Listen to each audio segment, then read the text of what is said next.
Hi guys, my name's David Marshall. I'm the owner of Royal Docks CrossFit, and today I'm joined by one of my members, Sophia Smith, and we're going to be taking you through a warm-up which is suitable for a lower body workout. As with all warm-ups, we're going to be focusing on the three key aspects. We're going to be looking at improving performance in the workout, we're going to be looking at increasing mental awareness, and most importantly, we're going to be looking at preventing injury. Let's get straight into it. To start with, Sophia's going to be over by a cone. She's going to put her feet just outside hip width into her natural squat stance, and she's going to be performing jumping squats. Here, she's going to be looking to descend into the squat for 3 seconds and then exploding out the bottom, looking at sending her hips back over her heels, driving through the heels as she stands. With this, it's obviously a very dynamic movement. She's trying to get as much height as she can, trying to get her head up towards the ceiling. She's going to go for 5 or 6 reps before she rests. Excellent. Really good. After that, she's going to go to the cone, and we're going to start with everyone's favorite movement, the duck march. Here, Sophia's going to put her hands behind her ears. She's going to descend into a squat, and then from there, she's going to march forward, trying to strike heel to toe as she goes through, maintaining a nice upright torso. Excellent. When she gets to the cone, she's going to stand, rest, and then repeat on the way back. This is a really, really good movement for opening up the hips, particularly if you've got squats in your workout. Perfect. Once she gets back to the cone, Sophia's then going to go through a set of 6 racer lunges. She's looking for a quick change in feet, alternating the hands as she goes through, trying to simulate a sprinting action. Good. Quick changes, and again, looking at maintaining a good upright torso.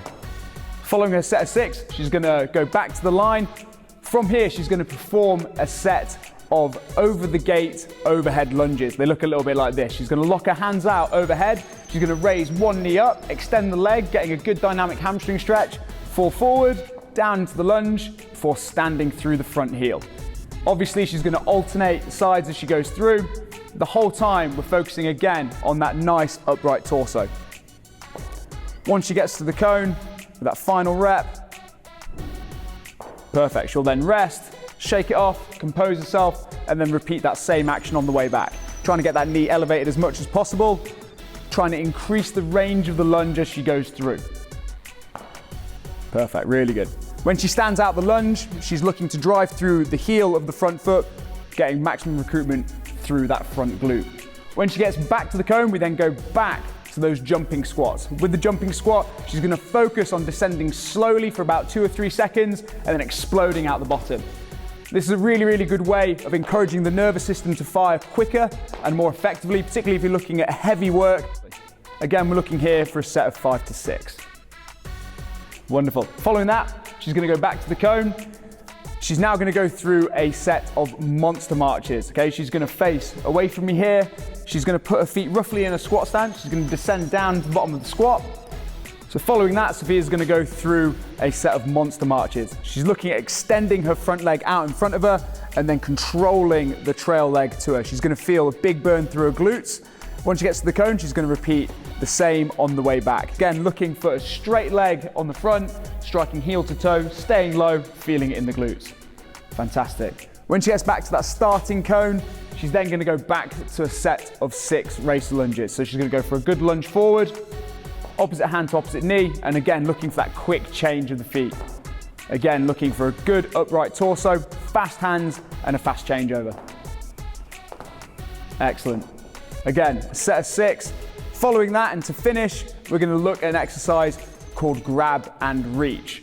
Sophia's going to put her feet again in her squat stance. With straight legs, she's going to grab underneath her toes, feeling a good hamstring stretch. From here, she's going to pull herself down to the bottom of the squat, elbows against the inside of the knees, torso upright. Doing so will allow her to pull her hips through and elevate her chest. From here, she's going to rotate to her left, keeping pressure on the inside of the left knee, opening up the left hip. From there, she's then going to swing round to the other side and repeat the same process. As she goes through, she's going to feel more comfortable in the bottom position of the squat.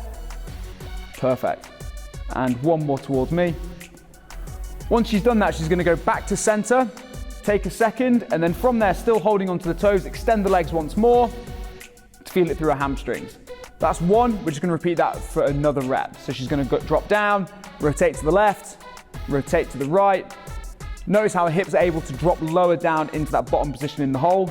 one more round to the left, one more back to the right, back to center, with one final extension through the hamstrings. Hold for a few seconds before raising up. Guys, that should be more than enough if you're looking at a lower body session. We've covered those key aspects, raised Sophia's heart rate, we've improved mental awareness, and most importantly, we've now got a decreased chance of injury in your session.